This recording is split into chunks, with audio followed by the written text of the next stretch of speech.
Bonjour à tous et bienvenue dans ce 28e numéro d'Interaction consacré à la Russie. Les Russes qui se rendent aux urnes le dimanche 18 mars prochain pour élire leur président et à peu près personne ne doute que Vladimir Poutine remplira pour un nouveau mandat de 6 ans. Mais alors est-ce une présidentielle sans suspense et est-ce un mandat sans enjeu? C'est la question que nous posons aujourd'hui à nos invités. Laure Mandeville, bonjour. Bonjour. Vous êtes grand reporter au Figaro, oui. Ancienne correspondante à Moscou et vous avez écrit en 2008 « La reconquête russe ».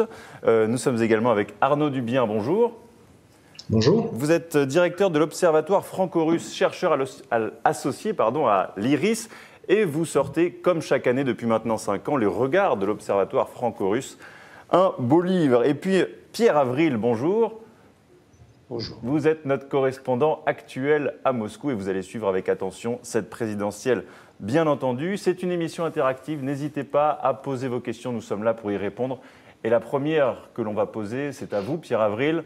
Peut-on dire que l'élection est déjà gagnée et surtout peut-on dire qu'elle est déjà gagnée dès le premier tour, Pierre? Oui, je dirais oui. Vladimir Poutine va gagner au premier tour. Il faudrait que 50% des voix, il les obtiendra. Sans aucun doute. La seule question qui reste maintenant, c'est l'ampleur de la victoire qu'il obtiendra donc au soir du 18 mars et également le taux de participation qui marquera plus ou moins l'adhésion en fait, de la Russie derrière son leader. Donc, mais sinon, il n'y a, vous dites, pas d'enjeu puisque le président s'apprête à être reconduit dans une campagne qui finalement n'en est pas vraiment une et qui n'a pas beaucoup de suspense. Vous, Arnaud Dubien, de votre côté, quels sont les indicateurs que vous allez guetter? Peut-être que le seul suspense, effectivement, c'est la participation, finalement. Oui, le suspense n'est pas insoutenable en ce qui concerne le résultat. Par contre, il y a beaucoup d'enjeux. D'enjeux au-delà du 18 mars, le principal étant de savoir ce que Vladimir Poutine veut faire de son 4e et probable dernier mandat. Et de ce point de vue-là, on n'a pas beaucoup d'indications.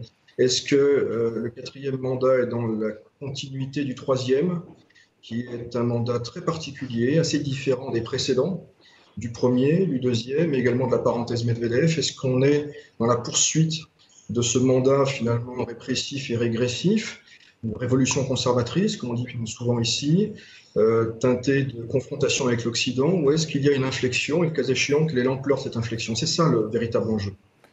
Et on développera tous ces points dans la deuxième partie de l'émission sur que va faire Vladimir Poutine de ces 6 prochaines années.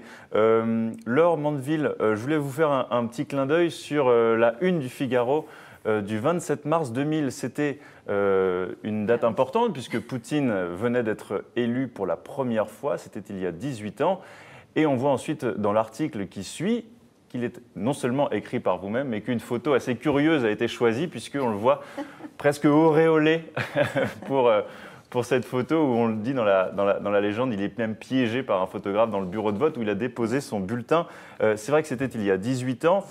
Aujourd'hui, effectivement, Arnaud Dubien vient de nous le dire, le suspense n'est pas insoutenable aussi parce que l'opposition est assez faible en face de lui. Exactement. On est dans un système politique, je dirais, qui a été nettoyé en 18 ans de pouvoir par Vladimir Poutine. Et en fait, ce nettoyage a commencé, je dirais, tout de suite, dès son arrivée aux affaires. Et donc, il y a eu une progression dans le verrouillage du système qui culmine aujourd'hui. En même temps, on a donc 8 candidats au total dans cette élection, donc on pourrait dire un seul véritable, puisqu'on sait déjà que c'est lui qui va gagner. Mais il y a quand même 2 personnages qui sont intéressants et dont parlent les journalistes russes. Il s'agit d'une part de Ksenia Sobchak, cette candidate libérale, en fait, qui appartient au camp libéral et qui a été beaucoup moquée au début comme Parce que c'est une ancienne vedette de la télé-réalité. Exactement, c'est une vedette assez scandaleuse qui s'est produite dans des tenues légères pendant des années, sur de journalisme à scandale, mais qui, à partir de 2011, s'est affichée quand même comme une opposante et a rejoint le camp de l'opposition, et qui aujourd'hui fait une campagne tout à fait surprenante, parce qu'elle a été présentée au départ comme une candidate qui était finalement mise en scène par le Kremlin pour qu'il y ait une sorte de faire-valoir libéral et aider à faire venir les gens aux urnes. Mais on s'aperçoit finalement que cette Ksenia Sobchak ne manque pas de culot. Ça lui vient peut-être de son père, qui était une grande figure de l'opposition russe dans les années 90 et 80. Et finalement, elle égrène une campagne qui est assez audacieuse en touchant tous les thèmes dits tabous sur lesquels on ne parle jamais à la télévision russe. Et sur les grandes chaînes, elle parle de la Crimée en disant qu'elle n'est pas d'accord avec ce qui s'est passé, que c'était une annexion. Elle critique Poutine en disant que c'est un dictateur. Elle parle de l'Occident comme de l'allié naturel que devrait avoir la Russie. Bref, elle s'oppose à Poutine sur le fond, ce qui est assez intéressant. Et puis il y a aussi ce candidat plus, je dirais, traditionnel qui s'appelle Groudinin, qui est pour le Parti communiste et qui fait souffler, dit-on, une sorte de vent de fraîcheur, car c'est une sorte de capitaliste entrepreneur qui finalement a repris les rênes du Parti communiste. Mais alors, un opposant dont on n'a pas encore parlé, c'est Alexeï Navalny. Lui n'a pas le droit de se présenter. Et pourtant, il rassemblait quelques milliers de personnes à Moscou. C'était le 28 janvier dernier. Regardez ces images.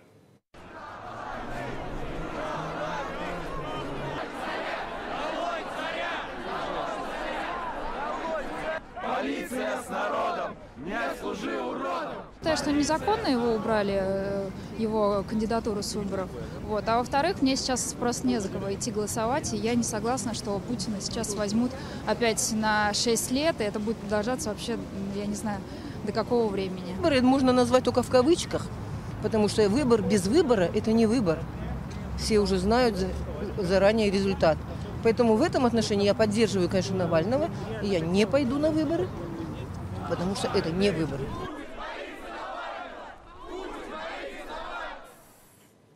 Et on a plusieurs questions d'internautes qui nous parviennent sur Alexeï Navalny. Je vous les pose. Tiens, Arnaud Dubien, Navalny a tout intérêt à ne pas participer. Son score infime très prévisible le discréditerait. Et enfin, je ne comprends pas pourquoi Poutine s'obstine à disqualifier Navalny, qui, d'après les sondages, ne le menace pas électoralement. Le style KGB lui colle-t-il encore à la peau ? Que répondez-vous, Arnaud Dubien ? C'est vrai, on se pose la question. Pourquoi interdire Navalny, qui, dans les sondages, pourrait ne pas finalement inquiéter tant que ça Vladimir Poutine ? Oui, effectivement, les sondages restent des sondages et il est difficile de savoir ce qui se passerait dans le cadre d'une campagne parfaitement démocratique avec un accès égal aux médias. Mais selon toute vraisemblance, Navalny n'aurait aucune chance de l'emporter contre Poutine, même dans ce cadre-là. Et il n'est pas certain du tout qu'il accéderait au deuxième tour. Donc effectivement, la question de savoir pourquoi un tel acharnement est légitime, je dirais que c'est plus que le style KGB, c'est l'approche, non pas seulement de Poutine, mais je dirais de son entourage, qui a été systématiquement, ces diverses dernières années, de réduire toute menace avérée ou potentielle. Et en l'occurrence, on est plus dans la menace potentielle. Navalny, en tout cas, met en avant deux sujets qui potentiellement peuvent prendre dans la société russe, la corruption et le nationalisme, en tout cas les slogans anti-immigration. À ce stade, dans les sondages, ça ne montrait pas, encore une fois, des scores particulièrement élevés, mais on ne sait jamais. Et le on ne sait jamais, c'est quelque chose qui parle à l'entourage de Vladimir Poutine, en tout cas ceux qui sont chargés de la sécurité du système.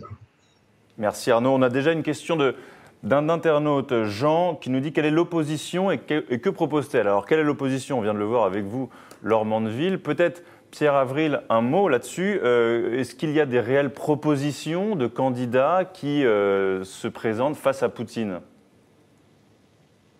Non, sur le fond, il n'y a pas vraiment de débat. Parce que c'est important de le rappeler, il n'y a pas eu de débat télévisuel avec Poutine qui répond à ses opposants, comme on peut le voir par exemple dans une campagne française. Poutine, par définition, depuis le début, n'a accepté aucun débat face à ses concurrents lors cette élection et lors des précédentes de la même manière. Poutine, lorsqu'il se déplace, adopte la posture, pas uniquement du candidat, mais la posture plutôt du président. Donc on mélange à la fois le candidat et le président, mais c'est plutôt la figure du président qui ressort. Quant à l'opposition, c'est une opposition au système, c'est toujours pareil. Les principaux concurrents de Poutine, ce sont les communistes qui ont un vague programme communiste, enfin de retour au communisme, qui de toute façon ne sera pas adopté, mais ce sont des gens qui à la Douma de toute façon votent exactement comme le Kremlin. Le nationaliste Jirinovski, qui devrait apporter la troisième place, lui pareil, n'a pas beaucoup de crédibilité quant à sa stature d'opposant. Donc les favoris, je dirais, derrière Poutine sont des gens à l'intérieur du système. Le libéral Yavlinsky est une figure qu'on connaît également depuis 20 ans.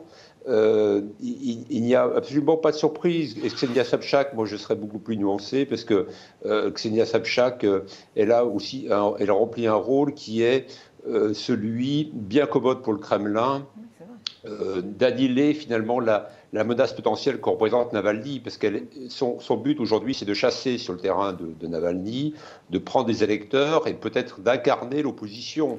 Et pour le Kremlin, il vaut mieux avoir en face de lui... Ce que vous nous dites effectivement, c'est que le fait qu'elle ait été autorisée à concourir prouverait en fait qu'elle n'est pas si dangereuse que cela. Effectivement, on en parlait Laure avec vous hier en préparant cette émission. Certains l'accusent d'être une marionnette du Kremlin, et d'autres disent peut-être qu'elle profite en fait de ce nouveau rôle pour dire des choses. Oui, je pense qu'en fait, ce n'est pas antithétique, on est d'accord avec Pierre. Hein. Moi, je pense effectivement, je ferai mienne la formule de Mikhail Zygar, qui est un journaliste brillant russe, qui était de passage à Paris pour la sortie de son dernier livre, Les Hommes du Kremlin, et qui dit, au fond, il n'y a plus de politique en tant que telle en Russie. Il n'y a qu'une sorte de stagnation et donc effectivement d'orchestration d'une apparence d'élection, et que le seul homme politique véritable qui existe aujourd'hui en Russie, c'est Alexeï Navalny. Parce que lui, justement, dans un système qui est complètement verrouillé, prétend faire encore de la politique, c'est-à-dire mettre en cause sur le fond la question de la corruption, la question du verrouillage, le pouvoir, et le mettre face à ses responsabilités. Aujourd'hui, effectivement, Ksenia Sobchak, et là je suis d'accord avec Pierre, joue le rôle qui lui est imparti, mais ce qui est intéressant, c'est qu'elle profite malgré tout, ce qui montre qu'il n'y a aucun système qui soit complètement, si vous voulez, parfaitement verrouillé. C'est-à-dire qu'on, malgré tout, dans un système autoritaire, il y a toujours la place pour, justement, quelque chose qui ne fonctionne pas ou qui ne se passe pas comme le pouvoir l'avait prévu. Et il me semble que la campagne qu'elle met en avant aujourd'hui est intéressante, parce que c'est une manière aussi de lancer dans le débat public des idées qui jusque-là n'avaient pas droit de citer, par exemple à la télévision officielle russe, et qu'elle prend peut-être date pour l'avenir, peut-être pas d'ailleurs pour elle, mais pour la société russe, pour le débat post-Poutine. Parce que, rappelons-le, elle appelle à voter contre tout le monde, et même pas pour sa propre personne. Exactement. C'est important de... contre tout le monde. C'est important de le rappeler. Alors, une autre question importante qu'on se pose quand on s'intéresse à la Russie et à cette présidentielle, c'est le taux de popularité de Vladimir Poutine, qui atteint des sommets, vous allez le voir. Sa courbe de popularité, depuis 2000, n'est jamais tombée en dessous de 61%, et son plus haut historique a été après la crise en Crimée, à 89%. Mais alors, une question, Pierre, importante. Peut-on se fier à ces chiffres ? Quels sont les instituts de sondage qui récoltent ces codes d'approbation ? Il y a actuellement 3 instituts de sondage principaux. Il y a Xiom, l'Institut FOM, donc 2 instituts de sondage qui sont contrôlés par l'État. Ce sont les 2 seuls instituts de sondage qui aujourd'hui fournissent des sondages électoraux, donc sur les intentions de vote des électeurs. Le 3e institut de sondage, qui est un institut indépendant qui s'appelle Levada Centre, qui est dirigé par un sociologue critique à l'égard du Kremlin, lui s'est mis dans la situation de ne pas pouvoir d'établir de sondage, puisque l'Institut Levada a été classé agent d'étranger, car soupçonné de recevoir des fonds financiers occidentaux. Donc forcément, ça peut-être influe sur la qualité des sondages, mais en même temps, c'est effectivement très difficile de savoir aujourd'hui quel score va retenir Poutine, puisque je voyais encore tout récemment les derniers sondages. L'Institut FOM, donc, qui est un des instituts d'État, prévoit donc 66% pour Poutine, et l'Institut Xiom lui donne 71,5%. Quant au taux de popularité, il y a des écarts quasiment de 12% entre les 2 instituts. Donc c'est quand même très sujet à caution, ce qui n'empêche que Poutine est quand même une figure extrêmement populaire au sein de la Russie. Arnaud Dubien, un commentaire sur cette cote de popularité qui ferait rêver tous les dirigeants européens? Oui, d'ailleurs, j'observe que votre illustration fait référence à un sondage effectué par le Centre Levada. Donc, a priori, on peut le prendre au sérieux. La vérité, c'est que Poutine, le style de gouvernement de Poutine parle probablement à une majorité de Russes, un style paternaliste qui fait référence à des valeurs traditionnelles, mais aussi à une forme de patriotisme exacerbé depuis l'affaire de Crimée. Que ça plaise ou non, ça renvoie encore une fois à une appétence majoritaire. Il est vrai aussi que, comme l'a rappelé Laure Mandeville au début de son intervention, le paysage politique a été nettoyé depuis 2000. Et le débat politique a été vidé de sa substance. Donc évidemment, dans un tel contexte, il est difficile de savoir ce que valent ces 89 ou 88%, mais le fait est, et c'est absolument incontestable, encore une fois, que ça plaise ou non, que Vladimir Poutine est manifestement populaire en Russie.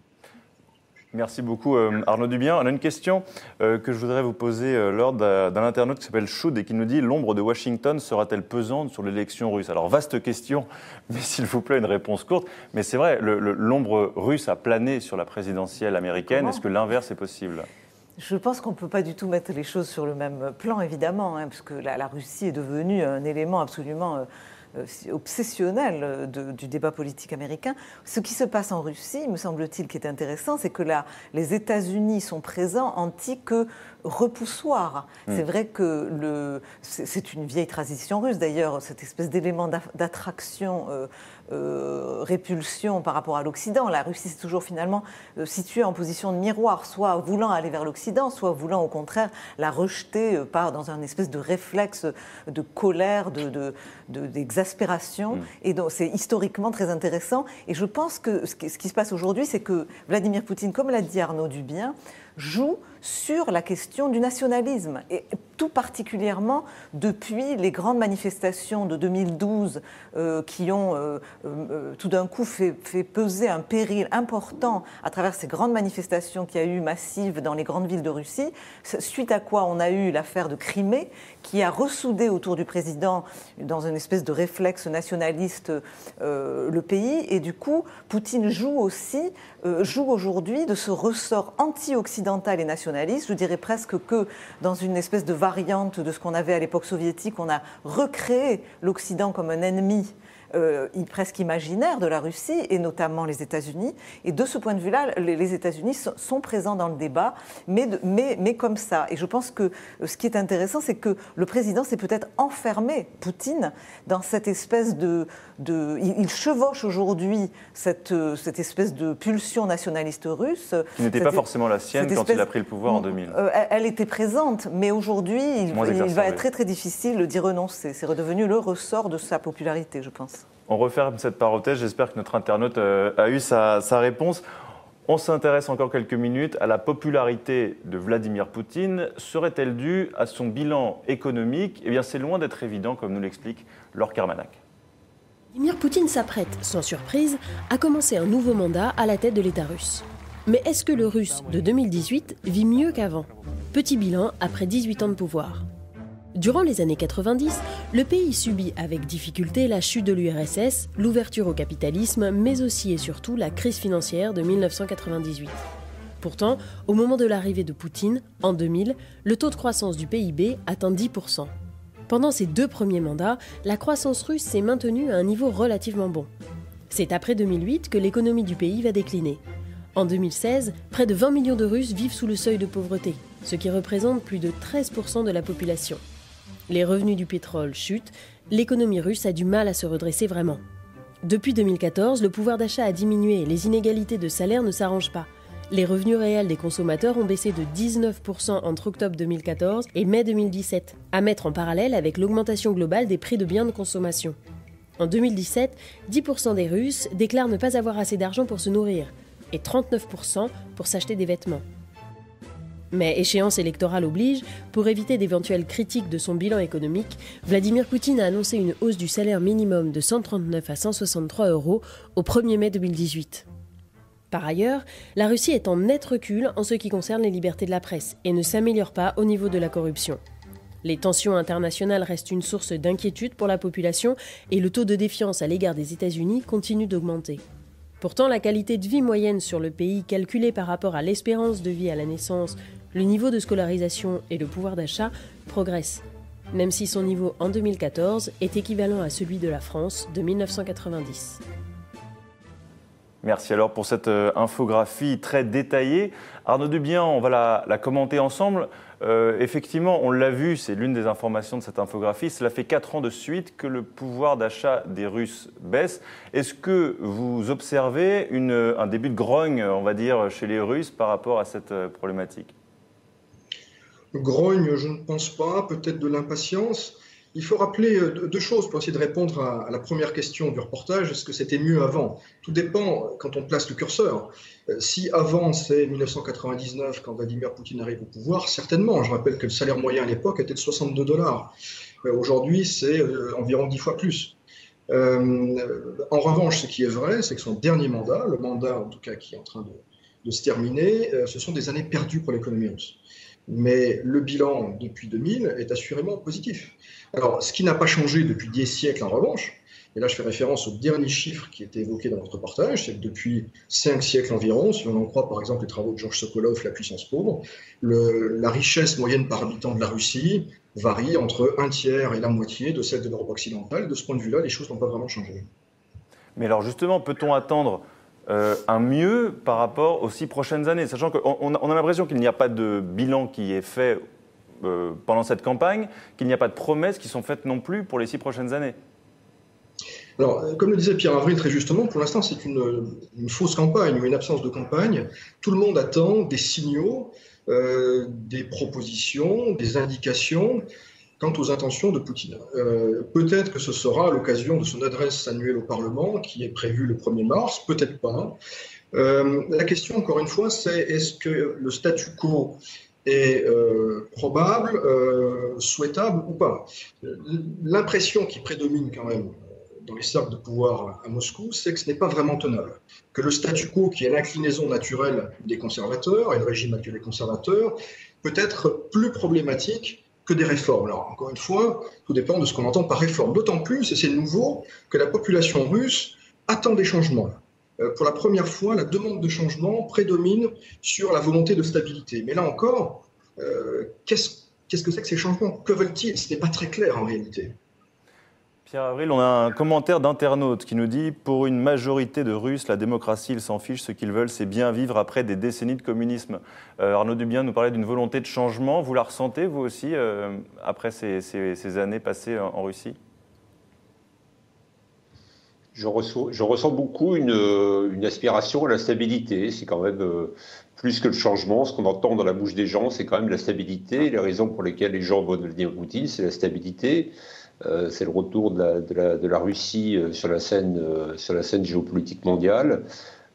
C'est vrai que les gens, lorsqu'on interroge les gens sur leur motivation lors du vote, ce sont les questions domestiques, mais ils ne tiennent pas rigueur à Vladimir Poutine d'éventuels échecs qu'on pourrait lui reprocher en matière économique. Ils estiment qu'il n'est pas surtout que c'est la faute des fonctionnaires de ne pas pouvoir appliquer les oukases de Vladimir Poutine. Donc l'économie, les problèmes de l'économie ne sont pas finalement imputables à Vladimir Poutine dans l'esprit de la population. Donc c'est la raison pour laquelle, encore une fois, le président est aujourd'hui populaire. Concernant la question de la démocratie, c'est vrai qu'il n'aspire pas. L'aspiration démocratique est quand même difficilement visible dans la population russe aujourd'hui. Alors l'autre grand chantier dont on va parler, c'est aussi la corruption. Oui. Vous l'entendiez peut-être d'ailleurs quand vous étiez en Russie en 2000, c'était un slogan de Poutine, c'était la dictature de la loi. Oui. C'est un slogan qui sonnait un peu comme une promesse, mais aujourd'hui on en est quand même loin de l'état de droit en Russie. On en est très loin. Ce qui est très intéressant, c'est que finalement, la logique qui a été choisie par Vladimir Poutine au nom du rétablissement de l'ordre et de la stabilité après une période de chaos qui était celle des années 90, c'était justement la dictature de la loi dont vous parlez. Mais en fait, ce qui s'est produit, c'est qu'on a eu une sorte de logique de contrôle qui s'est substituée à la logique de développement. C'est-à-dire que Poutine, avec son désir de prendre, de mettre les oligarques sous contrôle, de mettre les médias sous contrôle, pour contrôler ce système au nom de la stabilité, a en réalité empêcher la logique de développement de ressurgir. Et c'est tout le problème aujourd'hui. C'est-à-dire qu'on a un système qui a été décrit très très bien, par exemple, par la journaliste Evgenia Albats, où on n'a pas seulement un homme au pouvoir, mais on a une corporation qui est en fait la corporation des anciens du KGB, qui ont pris les rênes de ce pays, aussi bien de l'économie que du système politique, et qui contrôle tout. Il contrôle l'économie, il contrôle le système judiciaire, il contrôle les médias. Mais est-ce que c'est tout le problème de la corruption. Mais alors est-ce que les Russes le ressentent ça au quotidien, justement ? Bien sûr qu'ils le ressentent parce qu'au fond, par exemple, quand vous êtes un petit entrepreneur en Russie, vous n'avez pas de pied, vous n'avez pas d'état de droit, donc je dirais de sol stable sous les pieds en cas de conflit. Vous êtes dépendant des pots de vin que vous allez verser, des amitiés que vous pouvez fixer avec telle ou telle structure de maintien de l'ordre qui vous protège. Et je crois que c'était Mikhail Zygar, dans l'interview qu'il me donnait récemment, encore ce journaliste russe, qui disait que on a, quand on arrive à Moscou, le sentiment d'une ville prospère, mégapole, impressionnante, ressemblant à une sorte de New York version russe, version Est. Mais en réalité, il dit, la société sait très bien qu'il y a une espèce de trou noir qui est ce système répressif de maintien de l'ordre avec les services, le ministère de l'Intérieur, etc., je peux vous lire, qui peut vous absorber. Il s'avère que je l'ai effectivement sous les yeux. Donc pas d'état de droit. C'est notre système de maintien de l'ordre au sens large, nos services de renseignement, notre police, notre justice, ils travaillent comme un énorme trou noir, c'est ce que vous décriviez, qui peut spontanément s'ouvrir et t'aspirer, ils peuvent à n'importe quel moment te déclarer coupable. Exactement. Mais ça, c'est une peur au ventre que les Russes ressentent au quotidien. Je pense que du coup, c'est ça qui pose le problème plus largement, pas seulement de la peur, mais de la confiance dans ce système. Parce qu'on disait, est-ce que le système peut rebondir ? Mais je pense que aussi bien dans la population et même dans l'élite, moi je rencontre des gens qui passent à Paris de l'élite russe et qui veulent s'en aller. Et de même, les investisseurs étrangers qui ne font pas confiance à ce système. Ils voient que ce système a une apparence de stabilité, mais qu'il n'y a pas de logique de développement et de protection des investissements, de protection de l'état de droit qui soit assurée.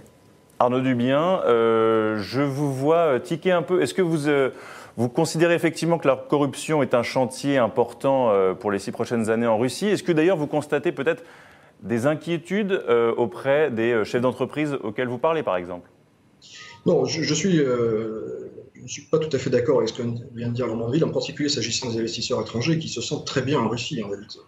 Et les investisseurs français en particulier se sentent très bien aussi. Il est vrai, en revanche, que le climat entre Russes est beaucoup plus sévère. Pour ce qui est de la peur des Russes, pas forcément.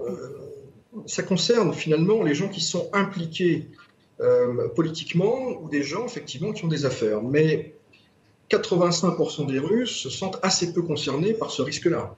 Pour ce qui est de la corruption, qui est un problème bien réel, mais un problème assez différent. Il y a la grande corruption sur les grands contrats, les rétrocommissions, des choses qu'on a pu connaître ailleurs. Et puis il y a une autre corruption, plus insidieuse peut-être, et qui est pratiquée par la population, qui l'a intégrée, qui l'a acceptée. Une forme d'hypocrisie de beaucoup de Russes, de la population pour le coup, du Russe de base, qui effectivement peut s'indigner d'un oligarque, de la grande corruption, mais qui la pratique, y compris quand elle n'a pas lieu d'être, dans les hôpitaux ou ailleurs. Donc c'est un problème massif, réel, qui renvoie à des réalités différentes.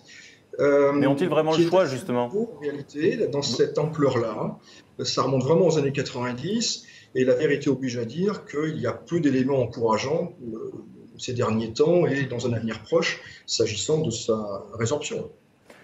Voilà pour le côté intérieur. Sur la scène internationale maintenant, Pierre, vous le décrivez à longueur d'article dans le Figaro, vous avez l'impression que la société russe, que la Russie, se referme un peu sur elle-même depuis plusieurs années. À quoi cela est dû, d'après vous ? On a le sentiment que la Russie se referme, mais c'est très sensible. Après, encore une fois, Laure l'a rappelé tout à l'heure, après les manifestations de l'hiver 2011-2012, où Vladimir Poutine a senti son pouvoir vaciller, et après les événements ukrainiens, qui a poussé Vladimir Poutine après à annexer la Crimée. Cette espèce de fermeture, en tout cas de raidissement de la Russie et d'éloignement vis-à-vis de l'Occident, a été très marqué depuis cette époque, c'est-à-dire depuis le début du troisième mandat de Vladimir Poutine.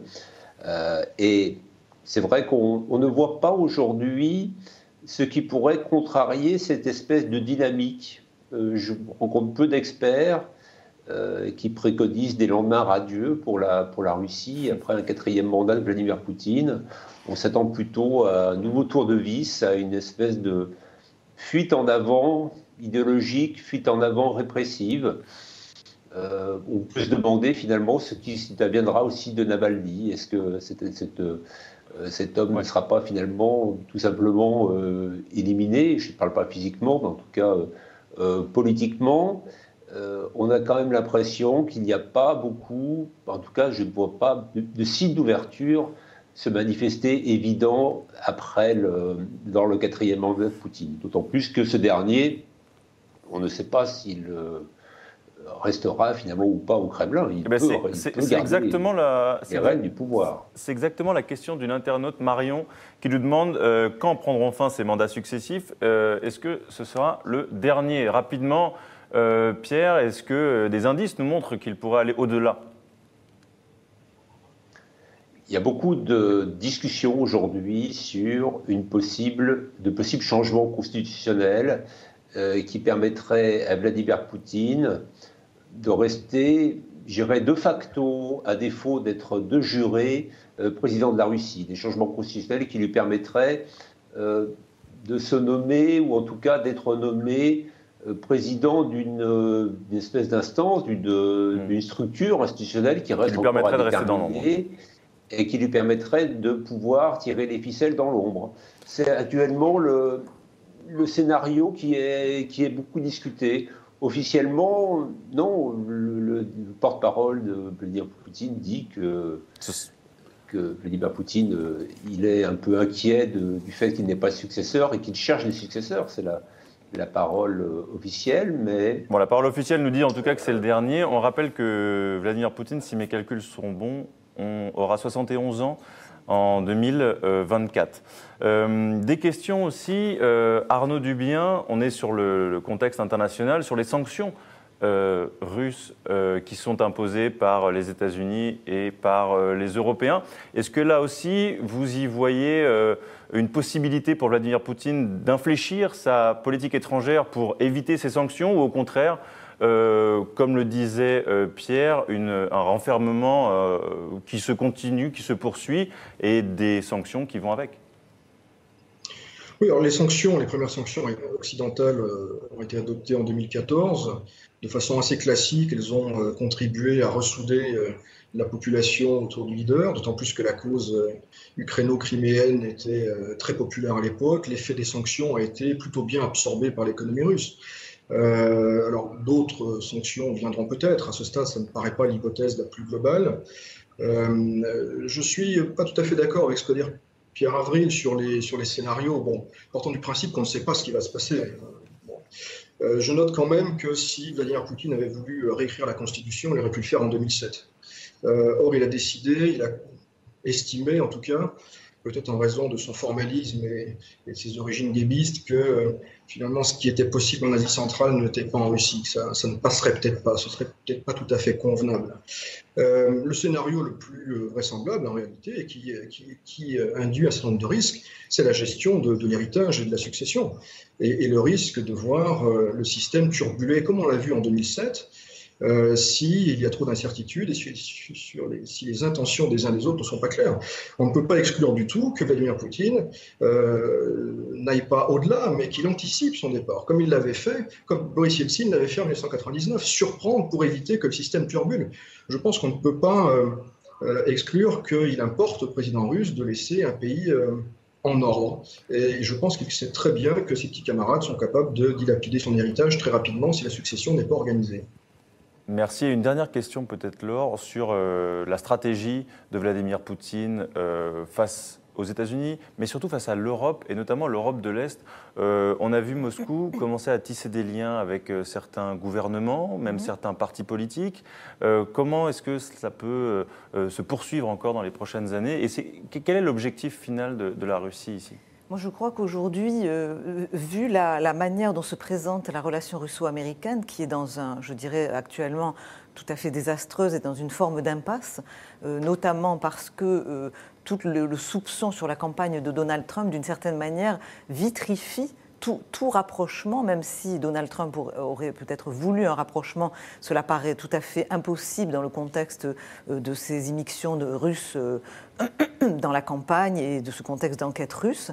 Donc je pense que l'effort de Poutine va se porter au contraire sur l'Europe et qu'il va y avoir la poursuite d'une offensive à la fois, je dirais, de charme, mais aussi de division de l'Europe, pour essayer d'abord de faire lever les sanctions, c'est-à-dire de convaincre les Européens que la stratégie américaine de sanctions n'est pas la bonne et que les Européens ont d'autres intérêts et donc doivent organiser d'autres relations avec Moscou. Et évidemment, les Russes sont extrêmement présents dans les anciens satellites d'Europe centrale et orientale, comme vous le mentionniez, où ils ont noué récemment avec un certain nombre de dirigeants et d'élites politiques des liens particuliers. Pourquoi ? Parce qu'il y a aujourd'hui, comme vous le savez, une sorte de tension entre, par exemple, l'Europe centrale, je pense par exemple à Viktor Orban, ou sur la question de la stratégie sur les migrations.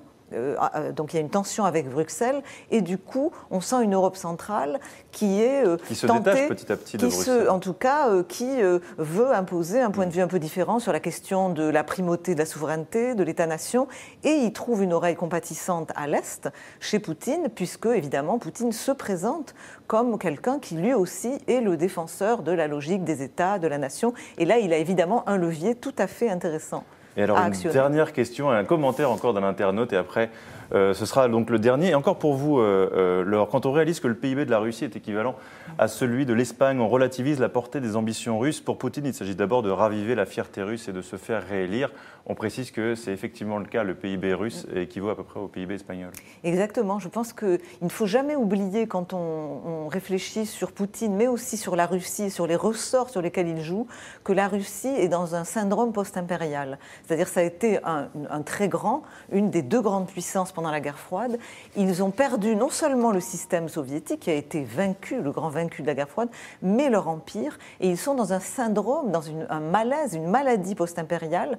Et ça fait mal, la perte de l'empire. Et beaucoup de choses, en fait, sont explicables par ce ressort-là. Et je me souviens de conversations avec des amis militaires russes qui, tout en étant des gens plutôt éclairés, qui pensaient que c'était une erreur d'aller dans une espèce de guerre folle avec le frère d'Ukraine, en même temps reconnaissaient ne pas pouvoir s'empêcher d'être contents quand ils avaient appris que la Crimée revenait. Donc il y avait vraiment, une dissociation entre leur rationalité dans la tête et ce qu'ils pensaient avec leur tripes, qui était que finalement le monde russe ne devait pas se défaire. Et je pense que c'est un élément tout à fait important quand on réfléchit sur la réalité russe aujourd'hui. Toute la complexité de l'âme russe. Merci, voilà. Merci Laure.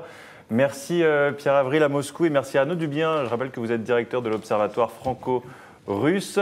Merci à tous de nous avoir suivis et puis rendez-vous bien entendu la semaine prochaine pour un nouveau numéro d'Interaction et puis dans un mois pour commenter ces résultats de l'élection présidentielle russe. Ciao.